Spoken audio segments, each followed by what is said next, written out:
आइए दोस्तों बात करते हैं आज 18 मई 2020 मंडे सोमवार हो चुका और नए सप्ताह की शुरुआत के साथ ही जानेंगे दोस्तों आज के इस वीडियो में मुख्य समाचार और today breaking news, India news, headlines news के तहत देश भर की तमाम बड़ी खबरों को, जिसमें रेलवे टिकट बुकिंग को लेकर कुछ नए नियम है, लॉकडाउन 4 जो लागू किया गया उसमें सरकार ने कुछ नियमों में बदलाव किए हैं, साथ ही 31 मई 2020 तक लॉकडाउन 4 में किन राज्यों के किन जिलों में क्या खुला रहेगा क्या बंद रहेगा, इसकी कंप्लीट लिस्ट सरकार ने जारी कर दिया, हम आपको बताएंगे। इसके अलावा मनरेगा मजदूरों के लिए सरकार ने अच्छी घोषणा की है। राशन कार्ड अगर आपका बना हुआ है तो भी सरकार की तरफ से अपडेट है। महिलाओं के लिए, माताओं बहनों के लिए भी अच्छी खबर है। इसके अलावा एक स्टेट गवर्नमेंट की तरफ से 1-1 लाख रुपए देने का भी ऐलान किया गया। किन लोगों को मिलेगा ये फायदा वो भी आपको बताएंगे। इंडियन रेलवे की तरफ से भी एक बड़ा अपडेट है। एक एक करके सभी खबरों पर नजर डालते हैं फटाफट से। बिल्कुल ध्यान से बने रहेगा हमारे साथ इस वीडियो में और एकदम पूरा लास्ट तक जरूर देखिएगा। मैं आपका बिना टाइम वेस्ट किए सीधे ले चलता हूँ आपको पहले अपडेट में, जहाँ पर शुरुआत करते हैं दोस्तों देश भर में अभी जो चीनी वायरस का मसला चल रहा ना देश और दुनिया में, इसको लेकर हाल ही की ताजा अपडेट और आंकड़े क्या चल रहे हैं। तो आपको बता दें दोस्तों पिछले 24 घंटों में भारत में सबसे ज्यादा मामले देखे गए 4987 और इसके बाद ऑफिशियली स्वास्थ्य मंत्रालय की तरफ से जारी आंकड़ों के मुताबिक भारत में अभी 90,000 के पार टोटल संक्रमितों की संख्या पहुंच चुकी है। एग्जैक्ट आंकड़ा है 90,927 केस आ चुके हैं, जबकि 2872 लोग इस दुनिया को अलविदा कह चुके हैं भारत से। पूरी दुनिया में अगर बात करें तो अब तक 47,71,000 लोग संक्रमित होने की खबर है। दक्षिण कोरिया में 20 मई से स्कूल खुलेंगे, वहीं इटली में आज से ही रेस्टोरेंट और हेयर सैलून भी शुरू हो जाएंगे। तो ये तो देश और दुनिया में चल रही हालातों की बातें हैं। वहीं इसी बीच भारत के कुछ राज्यों पर अगर नजर डालें दोस्तों तो बड़ी खबर देख सकते हैं। बिहार में इससे 8वीं जान जाने की खबर है, कुल आंकड़ा 1178 पहुंच गया। राजस्थान में आज 242 नए मामले देखे गए और उसके बाद राजस्थान में इनकी कुल संख्या 5083 हो चुकी है संक्रमित लोगों की। ठीक है, ये तो रहे दोस्तों कुछ आंकड़े। अब बात करते हैं लॉकडाउन 4 को लेकर सरकार ने किन राज्यों के लिए क्या लिस्ट जारी की है। इसके अलावा रेड, ऑरेंज, ग्रीन जोन के अलावा भी सरकार ने इस बार 2 और नए जोन भी बनाए हैं। तो बड़ी खबर आप देख सकते हैं देश भर में 31 मई तक लॉकडाउन तो जारी रहेगा, लेकिन इस बार राज्यों को जोन तय करने का अधिकार मिल चुका है। वहीं बात करें कि 18 से 31 मई तक लॉकडाउन 4 में क्या क्या खुला रहेगा क्या क्या बंद रहेगा, तो इसको लेकर एक कंप्लीट वीडियो मैंने आपको दोस्तों DLS न्यूज के ऊपर कल नाइट में भी बताया था, राइट। इसकी कुछ शॉर्ट इन्फॉर्मेशन मैं आपको अभी यहाँ भी बता दूंगा, लेकिन इससे पहले नजर डालते हैं देश के मौसम समाचार पर, जहाँ भारतीय मौसम विज्ञान विभाग की तरफ से एक भयंकर चेतावनी निकल कर आ रही तूफान को लेकर। तूफान अम्फान को लेकर बड़ा अलर्ट है। बड़ी खबर आप देख सकते हैं कि अगले कुछ घंटे खतरनाक हो सकते हैं, चक्रवाती तूफान आने की संभावना है। बंगाल उड़ीसा के तटवर्ती क्षेत्रों में हाई अलर्ट जारी किया गया। जी हाँ, आपको बता दें दोस्तों चक्रवाती तूफान अम्फान का खतरा बढ़ गया और इन राज्यों में खतरा मंडरा रहा है। तो दरअसल आपको बता दें कि भारतीय मौसम विज्ञान विभाग के मुताबिक दोस्तों बंगाल की खाड़ी के अंदर दक्षिण पूर्वी इलाके में एक चक्रवाती तूफान अम्फान उठ रहा है और ऐसे में दक्षिण पूर्वी बंगाल की खाड़ी में करीब 1000 किलोमीटर की दूरी पर अगले 12 घंटे में चक्रवाती तूफान में तेजी से वृद्धि हो सकती है। उड़ीसा के तटीय इलाके और आसपास के क्षेत्र में भी तूफान की चेतावनी है। सरकार ने मछुआरों को भी अलर्ट किया कि वह 18 मई से समुद्र में या उड़ीसा के समुद्री तटों पर न जाएं। वहीं इसके अलावा किन किन राज्यों में ये चेतावनी है, तो दोस्तों देश में इस तूफान के कारण पहाड़ी क्षेत्रों में जैसे जम्मू कश्मीर, हिमाचल प्रदेश, उत्तराखंड के साथ ही पंजाब, हरियाणा, उत्तरी राजस्थान व पश्चिम उत्तर प्रदेश में भी मौसम बिगड़ सकता है ना। भारतीय मौसम विभाग के मुताबिक दोस्तों बंगाल की दक्षिण पूर्वी खाड़ी और पड़ोसी क्षेत्रों से उठा चक्रवाती तूफान अगले 12 घंटों में खतरनाक भयंकर रूप ले सकता है और इसीलिए प्लीज अगर आप इन राज्यों में रहते हो तो जरा सावधान रहें। सरकार ने इसको लेकर 17 NDRF की टीमें भी तैनात कर दी हैं। सेना की टुकड़ियां लगा दी हैं जो कि लोगों की रक्षा करेगी और हम आपको ये अपडेट और अलर्ट चेतावनी पहले से ही दे रहे हैं ताकि आप खुद से पहले से ही तैयार रह सको, घरों से बाहर ना जाए बिना काम, क्योंकि आज तूफान आने की संभावना है। इसके साथ ही मौसम वेदर न्यूज अपडेट को लेकर और एक अपडेट देख सकते हैं दोस्तों की छत्तीसगढ़ में भी अंधड़ और बारिश की आज चेतावनी जारी की गई है। छत्तीसगढ़ के अलावा भी दोस्तों उड़ीसा, पश्चिम बंगाल, मेघालय समेत 8 राज्यों में हाई अलर्ट है। सावधान रहें, अगले 24 घंटों में तूफान भयंकर रूप ले सकता है। और इसी बीच एक और अपडेट देख सकते हैं कि राजस्थान में भी धूल का भीषण तूफान देखा गया। इन 5 संभागों में अभी भी आंधी बारिश की संभावना है। कौन कौन से इलाकों में, जिसकी डिटेल तो आप यहाँ देख ही सकते हैं। कुछ इस तूफान की तस्वीरें भी लाइव अपडेट आप देख पाएंगे। और इसी बीच दोस्तों अगले 24 घंटों के दौरान संपूर्ण भारत के मौसम पूर्वानुमान की अगर बात करें ना तो 18 मई 2020 को संपूर्ण भारत में किन किन राज्यों में बारिश की संभावना है, इसको लेकर अपडेट देख सकते हैं कि अगले 24 घंटों के दौरान केरल, तटीय कर्नाटक और असम में मध्यम से भारी बारिश होने की संभावना है। जम्मू कश्मीर, मुजफ्फराबाद, गिलगित बाल्टिस्तान, हिमाचल प्रदेश और उत्तराखंड में कुछ जगहों पर हल्की से मध्यम बारिश की संभावना है। इसके अलावा उप हिमालय, पश्चिम बंगाल, सिक्किम, मध्य महाराष्ट्र, मराठवाड़ा, राजस्थान, उत्तरी पंजाब, छत्तीसगढ़, आंध्र प्रदेश और दक्षिण पश्चिम मध्य प्रदेश में 1-2 जगहों पर हल्की बारिश की संभावना है। ओके दोस्तों, तो ये तो रहे आज के ताजा मौसम समाचार और आइए अब रुक करते हैं दोस्तों लॉकडाउन 4 के साथ ही देश भर की तमाम बड़ी खबरों और हेडलाइंस न्यूज पर नजर डालें। तो देश भर में आपको पता होगा 31 मई तक लॉकडाउन बढ़ चुका है और इसको लेकर सरकार की नई गाइडलाइंस भी जारी हो चुकी हैं। फटाफट से मैं आपको ब्रीफ इन्फॉर्मेशन बता देता हूं। तो शॉपिंग मॉल बंद रहेंगे, लेकिन सभी तरह की दुकानें तय वक्त के लिए खुल सकेंगी। राज्य सरकारें अब रेड, ऑरेंज और ग्रीन जोन तय कर पाएंगी। तो दोस्तों राज्य सरकारों को ही ये राइट्स यानी कि अधिकार दे दिए कि कौन से जोन में कौन सी दुकानों को खोलना है वगैरह वगैरह। ठीक है, है। इसके अलावा इन 30 जिलों को नहीं मिलेगी लॉकडाउन 4 में किसी भी तरह की छूट। लिस्ट आई सामने। जहां दोस्तों देश भर में कुछ जिले ऐसे हैं जो कि कंटेनमेंट जोन की तरह हैं, जहां पर बहुत ज्यादा गंभीर हालात चल रहे हैं, रेड जोन से भी ज्यादा, और उन जोन में किसी भी तरह की कोई भी छूट नहीं मिलेगी। उनकी लिस्ट में आप देख सकते हैं महाराष्ट्र के अंदर सबसे ज्यादा गंभीर स्थितियां चल रही है, मुंबई, आईटी, पुणे हब वगैरह में। इसके अलावा दोस्तों ग्रेटर चेन्नई, अहमदाबाद, दिल्ली, इंदौर, कोलकाता, जयपुर, नासिक, जोधपुर, आगरा, तिरुवल्लोर, औरंगाबाद, कुड्डालोर, ग्रेटर हैदराबाद, सूरत, चेंगलपट्टू वगैरह वगैरह, भोपाल, अमृतसर, उदयपुर, पालघर, सोलापुर, मेरठ, इनमें इस बीमारी के सबसे ज्यादा केस आए। और यहाँ पर दोस्तों अगर लोकल प्रशासन चाहेगा ना तभी कुछ छूट दी जाएगी, अदरवाइज केंद्र सरकार की तरफ से यहाँ पर कुछ भी छूट नहीं है। तो ये लिस्ट तो रही उन जिलों की, ठीक है। इसके अलावा और एक कुछ फटाफट से अपडेट आप देख सकते हैं कि ट्रेनें और उड़ानें 31 मई तक बंद रहेगी। सभी ट्रेनें सिवाय स्पेशल ट्रेनों को छोड़ करके, जो कि श्रमिक मजदूरों वगैरह के लिए चलाई जा रही है ना, वो ट्रेनें चालू रहेगी। बाकी सभी ट्रेनें बंद रहेगी, मेट्रो वगैरह सब कुछ, ठीक है। इसके अलावा हवाई यात्रा उड़ानें भी 31 मई तक बंद रहेगी। राज्यों के बीच पैसेंजर्स ट्रांसपोर्ट शुरू करने का फैसला राज्य सरकारें लेगी। इसका मतलब ये हुआ दोस्तों कि दो राज्यों की सरकारें अगर एक दूसरे के बीच में सहमति बन जाती है तो ग्रीन जोन से ग्रीन में, ऑरेंज से ऑरेंज में, या ऑरेंज से ग्रीन में, कुल मिलाकर के रेड जोन को छोड़ करके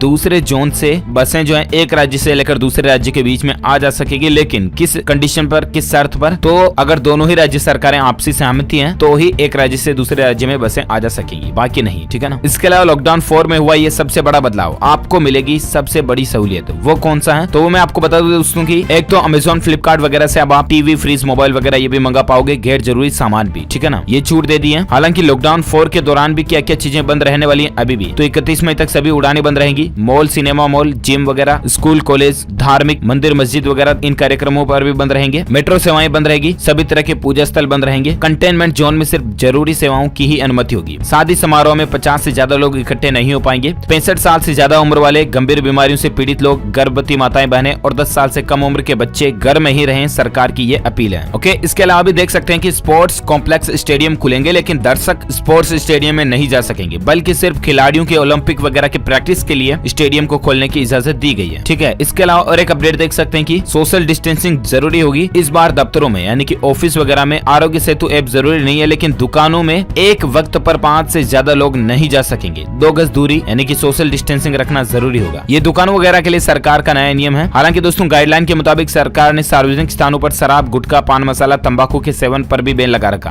तो ये कुछ नियम, कानून, कायदे 31 मई तक हमारे देश में लागू रहने वाले हैं, ठीक है ना। तो दोस्तों ये तो रहे लॉकडाउन 4.0 के कुछ खास new rules and regulations update. चलिए अब नजर डालते दोस्तों देश की आज प्रमुख बड़ी खबरों और हेडलाइंस न्यूज पर। तो अगला अपडेट आप देख सकते हैं कि फास्टैग लेन में भी आपको देना पड़ सकता है दुगुना टोल टैक्स। एक नया नियम लागू हो चुका है। जी हाँ, इस नियम के तहत दोस्तों अगर आपने फास्टैग गाड़ी पर लगा रखा ना तो भी आपको दुगुना टोल टैक्स देना पड़ सकता है। पता है क्यों? इसके पीछे कुछ वजह यूं है कि अगर आपका फास्टैग तो लगा हुआ है लेकिन फास्टैग ठीक से काम नहीं कर रहा है, या वो रिचार्ज नहीं है, उसमें बैलेंस नहीं है, और ऐसे में आप फास्टैग लेन में घुस जाते हो टोल प्लाजा की में, तो ऐसे में आपको दुगुना टोल टैक्स देना पड़ेगा। सरकार ने इससे जुड़ी एक अधिसूचना भी जारी कर दी है, जो नियम 15 मई से ऑलरेडी देश भर में लागू हो चुका है, ठीक है। तो ध्यान रखिएगा, आपका फास्टैग अगर गाड़ी पर लगा हुआ है तो वो सही से काम करता रहे, है ना। अच्छा, अगला अपडेट है प्रवासियों की मदद के लिए सरकार ने आज एक और ऐलान किया है, और वो ये कि बिना राशन कार्ड वाले 8 करोड़ प्रवासियों को जो दोस्तों मुफ्त राशन देने की सरकार की प्लानिंग है ना, वो 15 दिनों के अंदर अंदर मुफ्त राशन बांट ही दे। केंद्र ने सभी राज्य सरकारों को यह आदेश भी दे दिया। ऐसा नहीं कि सरकार ने योजना लॉन्च कर दी है, प्लानिंग लॉन्च कर दी है, लेकिन राज्य सरकारें उस पर अमल ही ना करें। तो इसीलिए केंद्र सरकार ने सभी राज्य सरकारों को ये बात बताई है। साथ ही अगली खबर है दोस्तों, वित्त मंत्री निर्मला सीतारमण जी ने 20 लाख करोड़ के राहत पैकेज की 5वीं किस्त में मजदूर, कंपनियों और शिक्षा के लिए 7 बड़े कदम उठाए। क्या क्या है आपको बताते हैं, आइए। जी हाँ, तो वित्त मंत्री जी ने पहला ऐलान तो ये किया कि ब्लॉक और जिला स्तर पर बनाए जाएंगे पब्लिक हेल्थ लैब। दरअसल चीनी वायरस का जो मसला चल रहा है, इसको लेकर वित्त मंत्री ने एक ऐलान किया, और इसके तहत दोस्तों 20 लाख करोड़ रुपए के आर्थिक पैकेज के 5वें और अंतिम चरण में पब्लिक हेल्थ लैब ब्लॉक बनाने का ऐलान किया, जो कि जिला स्तर पर बनाए जाएंगे, यानी हर जिले में। इससे कि अभी जो महामारी चल रही है इससे लड़ने में ये लैब कारगर साबित होंगे। अच्छी बात है। और एक अपडेट देख सकते हैं दोस्तों की कुल 20.97 लाख करोड़ की घोषणाओं में मनरेगा को 40,000 करोड़ का एक्स्ट्रा फंड दिया गया। इसके अलावा 1 साल तक कंपनियों पर दिवालिया कानून कार्यवाही नहीं होगी। सभी सेक्टर निजी कंपनियों के लिए खुलेंगे। जहां वित्त मंत्री की तरफ से यह भी ऐलान किया गया, कंगाल हो रही कंपनियों को बड़ी राहत मिलेगी। दिवालिया कानून को लेकर सरकार ने बड़ा ऐलान कर दिया, और इसके तहत देश भर में ईज ऑफ डूइंग बिजनेस को बढ़ावा देने के लिए सरकार ने आज से ही अगले 1 साल तक के लिए नई इंसॉल्वेंसी प्रक्रियाओं को सस्पेंड कर दिया, और साथ ही इंसॉल्वेंसी एंड बैंकरप्सी कोड यानी कि आईबीसी के तहत इससे संबंधित कर्ज को डिफॉल्ट की श्रेणी में नहीं डाला जाएगा। कुल मिलाकर के कंपनियां अब जल्दी दिवालिया नहीं होगी, सरकार ने इस तरह का ऐलान कर दिया, ठीक है। अच्छा, इसको लेकर और एक अपडेट देख सकते हैं दोस्तों की आर्थिक पैकेज में शिक्षा पर खास ध्यान दिया गया। पीएम ई विद्या योजना भी लॉन्च की गई है, और और इसके तहत डिजिटल एजुकेशन को बढ़ावा दिया जाएगा। आइए आपको 7 पॉइंट में फटाफट से बताते हैं दोस्तों की स्टूडेंट्स भाई लोगों के लिए क्या अच्छी खबर है। तो दरअसल वित्त मंत्री निर्मला सीतारमण ने ऐलान किया दोस्तों की सबसे पहले तो पीएम ई विद्या योजना को लॉन्च किया जाएगा। इसके तहत multi mode access digital online के जरिए पढ़ाई के लिए पीएम ई विद्या योजना की शुरुआत की जाएगी और इस योजना के तहत दोस्तों एजुकेशनल चैनल, कम्युनिटी रेडियो, ई कोर्सेज वगैरह शुरू किए जाएंगे। 100 से ज्यादा यूनिवर्सिटीज को यानी कि विश्वविद्यालयों को ऑनलाइन कोर्सेज चलाने की मंजूरी भी दे दी है। इसके अलावा 200 नई पाठ्य पुस्तकों को ई पाठशाला से जोड़ा गया है। इसके अलावा एजुकेशनल चैनल और कम्युनिटी रेडियो की शुरुआत होगी। जैसा कि मैंने आपको बताया दोस्तों कि पहली से लेकर 12वीं तक हर क्लास के बच्चों की पढ़ाई के लिए अलग अलग टीवी चैनल होगा, यानी 1 क्लास 1 चैनल योजना के जरिए बच्चों की अब ऑनलाइन शिक्षा होगी। इन चैनलों पर एजुकेशनल कार्यक्रमों के लिए राज्य सरकारों से भी मदद ली जाएगी, जिससे कि बच्चे स्टूडेंट्स लोग बेहतर कार्यक्रम के तहत बेहतर एजुकेशन के जरिए सीख सकें। साथ ही रेडियो, कम्युनिटी रेडियो और ब्रॉडकास्ट का इस्तेमाल बढ़ाया जाएगा। अच्छा, इसके अलावा मेंटल हेल्थ पर आधारित मनोदर्पण योजना की शुरुआत की जाएगी। वो ऐसे दोस्तों कि आजकल अधिकतर बच्चों का समय टीवी, स्मार्टफोन, मोबाइल फोन में गुजर जाता है। इतने दिन तो फेसबुक, इंस्टाग्राम ही थे, आजकल तो ये टिकटॉक बीमारी और आ चुकी है। फिर टिकटॉक, इम्यूनिटी मसला, इस तरह से दोस्तों बच्चे लोग जो हैं वो मोबाइल फोन में आधा टाइम वेस्ट कर देते हैं, राइट। इसलिए सरकार ने एक प्लानिंग ये भी बनाई कि इस मोबाइल की बीमारी की वजह से उनकी जो मेंटल हेल्थ पर असर पड़ता ना, इसके लिए साइकोलॉजी सपोर्ट के लिए मनोदर्पण योजना की शुरुआत भी करेगी सरकार। इसके अलावा दिव्यांग बच्चों के लिए ई कंटेंट ऑनलाइन कोर्स शुरू किए जाएंगे। दीक्षा प्लेटफॉर्म से स्कूली शिक्षा को बेहतर बनाया जाएगा। शिक्षा के क्षेत्र में कुल मिलाकर के टेक्नोलॉजी का इस्तेमाल करते हुए सरकार बेहतर तरीके से स्टूडेंट्स लोगों को अच्छी फैसिलिटीज देने की प्लानिंग बना चुकी है। ठीक है, चलिए अगला अपडेट है माताओं बहनों के लिए अच्छी खबर है दोस्तों। आत्मनिर्भर भारत अभियान की शुरुआत हो चुकी है। मोदी सरकार दोस्तों लोकल प्रोडक्ट्स के ब्रांड एम्बेसडर बनाने जा रही है उज्ज्वला स्कीम का फायदा लेने वाली महिलाओं को, क्योंकि पीएम मोदी गवर्नमेंट ने ऑलरेडी भाषण में भी अनाउंस कर दिया कि लोकल प्रोडक्ट्स पर ज्यादा फोकस करें और बाहरी से जो प्रोडक्ट आते हैं ना, made in China, made in USA वगैरह, made in Japan, made by Germany, इन प्रोडक्ट का इस्तेमाल दोस्तों आप खुद ही अपनी जिंदगी में जितना हो सके कम करें, बल्कि मेड बाय इंडिया के प्रोडक्ट्स का ही ज्यादा से ज्यादा इस्तेमाल करें, तो ये आपके लिए बेहतर साबित होगा। ठीक है, और सरकार इसके तहत आप देख सकते हैं दोस्तों की पेट्रोलियम मंत्री ने कल ही उज्ज्वला योजनाओं का फायदा ले रहे महिलाओं के साथ एक वीडियो कॉन्फ्रेंसिंग की और इसके तहत बताया कि उन माताओं बहनों को ब्रांड एम्बेसडर बनाया जाएगा सरकारी योजनाओं के लिए। तो माताओं बहनों ने भी खुशी जाहिर की कि इतने बड़े काम के लिए हमें चुना जा रहा, आखिर अच्छी बात है। चलिए फिलहाल अगली खबर है दोस्तों की स्पेशल ट्रेन में ऑनलाइन टिकट बुक करने के नियम बदल गए हैं। अब आपको इसके लिए क्या काम करना पड़ेगा। तो दरअसल भारतीय रेलवे द्वारा जो लॉकडाउन में स्पेशल ट्रेनें चलाई जा रही है ना, उसमें टिकट बुकिंग के कुछ नए नियम बना दिए गए और उसमें एक नियम ये भी दोस्तों कि अब आपको रेल यात्रा का टिकट बुक करने से पहले इस बात की पुष्टि करनी होगी, यानी कि जानकारी देनी होगी कि जिन राज्यों में आप रह रहे हैं उनके क्वारंटाइन प्रोटोकॉल के बारे में आपको पता होना चाहिए। इसके बाद ही टिकट बुक करने के लिए आप आगे बढ़ सकते हैं। ठीक है, चलिए अगला अपडेट आ रहा है दोस्तों की मध्य प्रदेश सरकार की तरफ से एक बड़ा फैसला लिया गया। प्रवासी मजदूर की अगर जान चली जाती है तो उनको 1 लाख रुपए की आर्थिक मदद दी जाएगी। किसी भी तरह की घटना दुर्घटना में अगर मजदूर की जान चली जाती है उनके परियोजनों को 1-1 लाख रुपए की आर्थिक सहायता राशि मध्य प्रदेश सरकार की तरफ से दी जाएगी। अच्छी बात है। साथ ही अगला अपडेट है कि BS6 डस्टन गो और गो प्लस लॉन्च हो चुकी है। ऑफर के तहत आपको एक मौका मिल रहा है, डाउन पेमेंट देकर के गाड़ी तो आप घर पर ले जा सकते हैं, लेकिन EMI यानी कि मंथली किस्त वगैरह 2021 से ही शुरू होगी, क्योंकि ऑटोमोबाइल इंडस्ट्री, ऑटो सेक्टर पूरा कितना डूबा हुआ चल रहा है और इसीलिए ऑटो इंडस्ट्री में कई सारी कंपनियां अलग अलग ऑफर निकाल रही हैं। हुंडई ने भी निकाला था, रेनॉल्ट वगैरह का भी चला और अब ये डस्टन कंपनी ने भी ऑफर निकाल दिया। जानकारी आप स्क्रीन पर देख सकते हैं। चलिए साथ ही अपडेट है दोस्तों की दक्षिण मध्य रेलवे ने बनाया एक रोबोटिक डिवाइस, अस्पताल में मरीजों की देखभाल करेगा। जहां दक्षिण मध्य रेलवे ने चीन से शुरू इस वायरस के प्रकोप के मद्देनजर मरीज की देखभाल के लिए अस्पताल प्रबंधन कार्यक्रमों में सहायता के लिए यानी कि हॉस्पिटल के मैनेजमेंट वर्किंग को देखने के लिए एक रोबोटिक डिवाइस बनाया, जिसका नाम है रेल बोट या R-बोट विकसित किया है। और इसके तहत दोस्तों कुल मिलाकर के इस बीमारी से लड़ने में मदद मिलेगी, तो अच्छी पहल है ये रेलवे की तरफ से। साथ ही अपडेट है दोस्तों की सरकार ने मनरेगा मजदूरों के लिए 40,000 करोड़ रुपए का अतिरिक्त फंड देने का ऐलान किया। लॉकडाउन के शुरुआत में ही मनरेगा मजदूरों की पगार वगैरह तनख्वाह बढ़ाई थी सरकार ने, आपको पता होगा, और इसी बीच अब 40,000 करोड़ रुपए का और फंड भी सिर्फ और सिर्फ मनरेगा मजदूरों के लिए निकाला गया है। ये राहत की बात है। साथ ही एक और अपडेट देख सकते हैं ऑटो इंडस्ट्री को लेकर। MG मोटर्स की भारत में आ रही है 3 नई 7 सीटर वाली कारें। इनकी कीमत सहित कुछ ज्यादा डिटेल्स और जानकारी भी आप देख सकते हैं। हालांकि अभी लॉन्च नहीं हुई है, लॉन्च होगी तो मैं आपको बता दूंगा जरूर अलग से सेपरेट वीडियो में DLS न्यूज के ऊपर। फिलहाल अगली खबर है दोस्तों, एयरटेल कंपनी ने लॉन्च किया 365 दिन की वैलिडिटी वाला एक नया प्लान, जिसमें आपको अनलिमिटेड कॉलिंग के साथ में रोजाना 2 GB डेटा भी मिलेगा। हालांकि इसकी प्राइस थोड़ी ज्यादा है, इस प्लान की कीमत है 2498 रुपए, लेकिन अगर आप लॉन्ग टर्म प्लान लेना चाहते हैं तो ले सकते हैं। चलिए अगली खबर है, ड्राइवर और राइडर की सुरक्षा के लिए उबर ऐप में जोड़ा गया इन ऐप सेफ्टी फीचर है। ड्राइवर को ट्रेन करने के साथ साथ लाखों PPI किट्स भी दिए गए हैं। ये उबर कंपनी की तरफ से एक नई पहल है, जानकारी देख सकते हैं। चलिए अगली खबर है, देश को MRO का हब बनाएगी सरकार। एयरपोर्ट्स की नीलामी PPP मॉडल के आधार पर होगी। वित्त मंत्री निर्मला सीतारमण ने कहा कि सरकार देश को विमानों के रखरखाव, मरम्मत और ओवरहॉल